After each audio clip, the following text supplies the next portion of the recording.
Okay, our scenario is allowing students to grade other students' paper and learning their grade is not a sound academic practice and does violate FERPA. Discuss the practice of having paraprofessionals grade and record students' materials.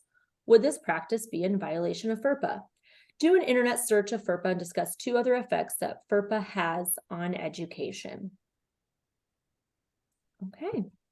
All right, so dealing with peer grading, and does it violate FERPA? Does it not? I think in the question, I think it acts like it does violate FERPA, but we do not believe it does. According to the book on page 195, on February 19th, 2002, the U.S. Supreme Court ruled in Owasso ISD versus Falvo that peer grading does not violate FERPA, and student papers are not maintained within the meaning of FERPA when students correct them or call out grades.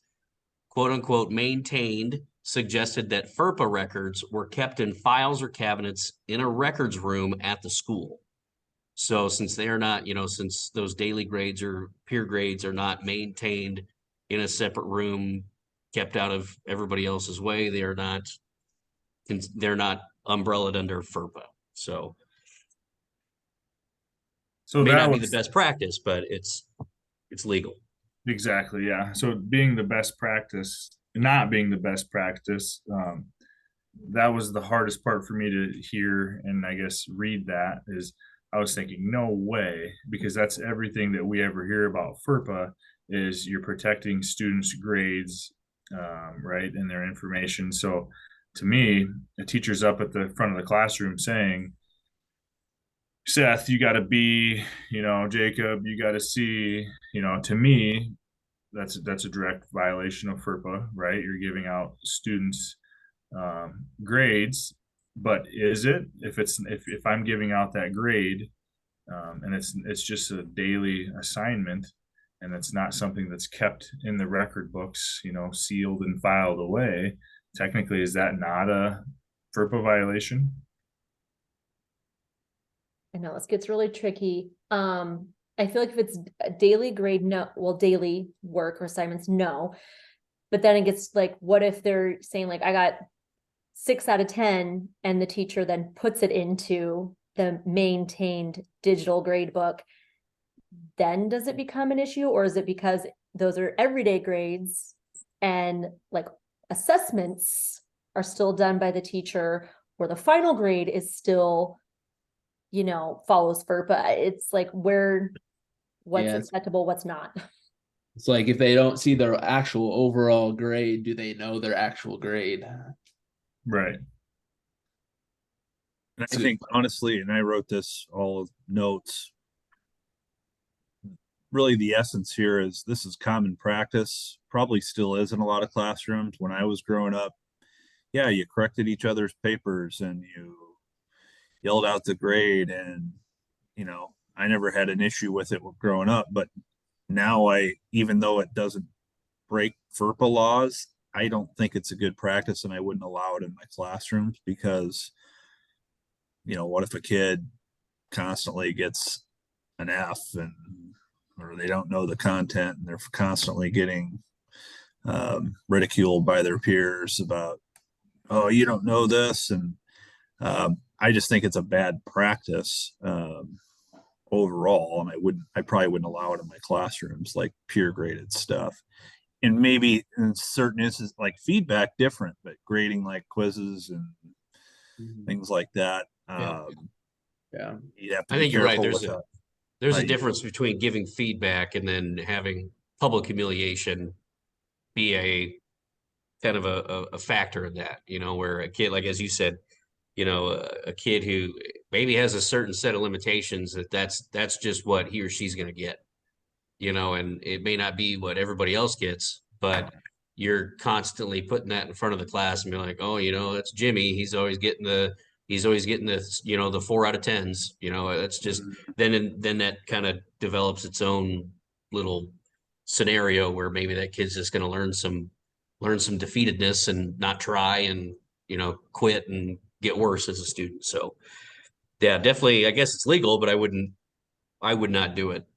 Yeah, So I personally don't use it. The closest thing I do use to it is like on our essays, kind of peer editing, things like that. And that's still a running document where the kids have opportunity to change it. And I try to pick kids up based on who I think would work well together too. So you Do you guys guys, do, oh, sorry, go ahead. I was just gonna say, do you guys have teacher aides? Because that was something that was actually kind of new to me when I first came to the school that I'm teaching at. Um, if you're a high You school, talk student? yeah, did I say Yeah. teacher? Yeah, so we call them Yeah, teacher yeah, I know what you aides, mean. and they're students that if you have a free period and don't want to take another study hall, you can sign up to go work with any grade, elementary through high school, if that teacher wants you. So I think students do a lot of grading in the classrooms like that, and I think they do quiz and test gradings too. I actually, I used and abused the heck out of teacher aides when I first started teaching, especially being a football coach. I'd end up having like two or three like teachers aides throughout a day, as you get seniors or whatever. And that was one of those, that was one of those people where back when I first started, it was like a lot of paper.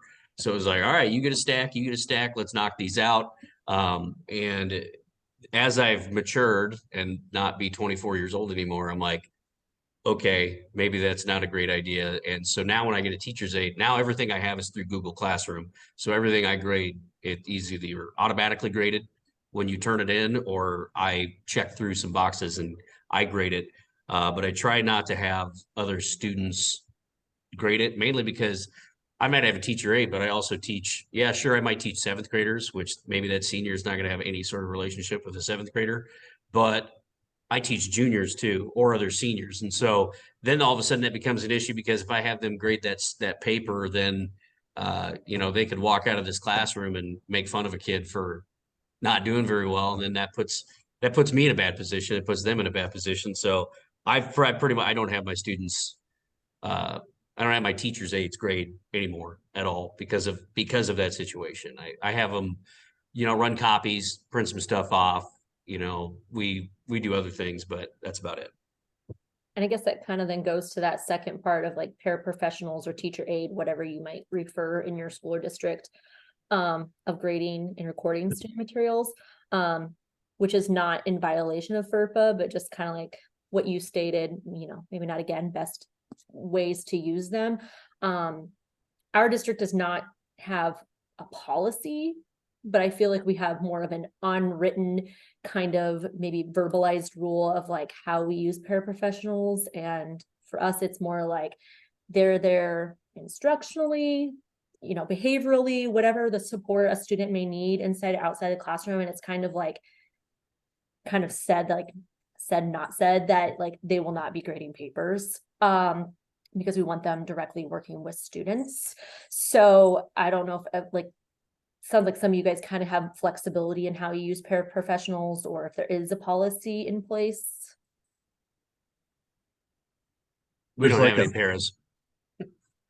we have lots of paras around Sioux City, but I don't know if there's a policy, and I'd have to dig into that again. But I think in general, let's say I have a one-on-one paraprofessional, I would allow them to work with the student, provide feedback to the student.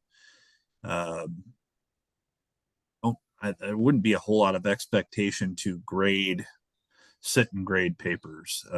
That's not really, again, I don't know if it's written down somewhere, but that's not the use of a paraprofessional for like a one-on-one or with a group of special education students. That's not in their job description to grade papers and things like that. But offering feedback and instruction, helping with instruction, that's all fair game. And that's from what I found is teachers must be the sole final grade provider. So when they're putting it in the grade book, maybe that's why it's not violating FERPA laws, is because the teachers are actually putting it in the grade book. So the students or the paras, they're not actually having direct access to the official grade book that shows the grade that's going to be sealed and filed away.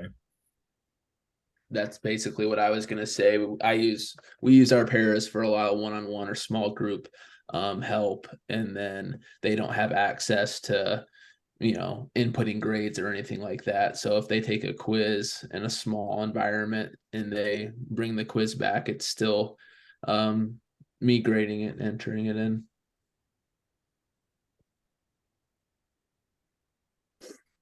Okay, anything else on student slash paraprofessional grading before we move to the last?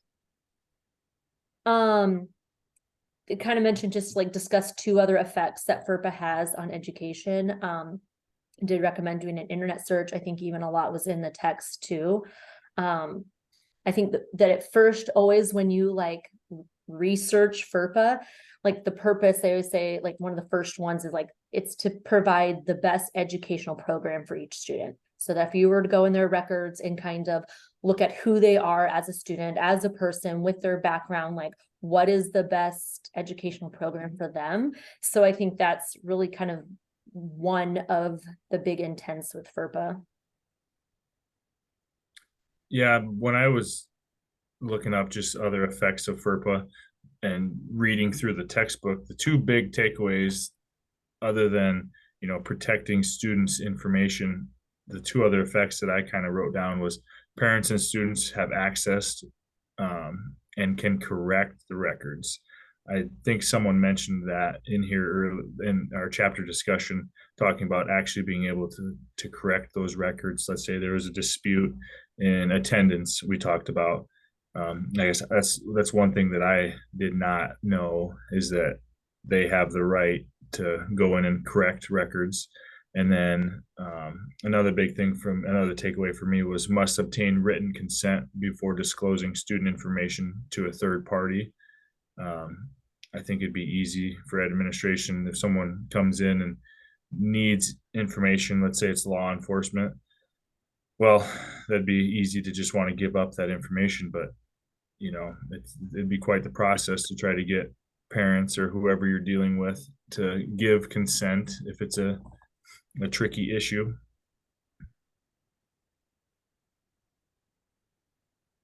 I would agree with all those as far as the effects and impact of FERPA. I mean, keeping students safe, keeping their information private, keeping them, I mean, by keeping it private, you're keeping them safe, making sure that they do have rights to go and challenge a grade if they need to, if they feel like needs to be disputed. It provides, you know, a lot of protection for the integrity of that student and their data, that it is true. So it's not just fabricated. It's not just made up. It's an official record. You know, you guys probably all remember what it was like to have your transcripts sent over to Wayne to get in this program. It's like there's 5 forms and you got to have a special handshake to get things moved. But the reason for that is you know that they're not going to be fudged. You know, they're not going to be messed with. So, I mean, that's kind of the intent as well. Yep. Okay, anything else to add to our scenario? Okay, I think we Yeah. hit it.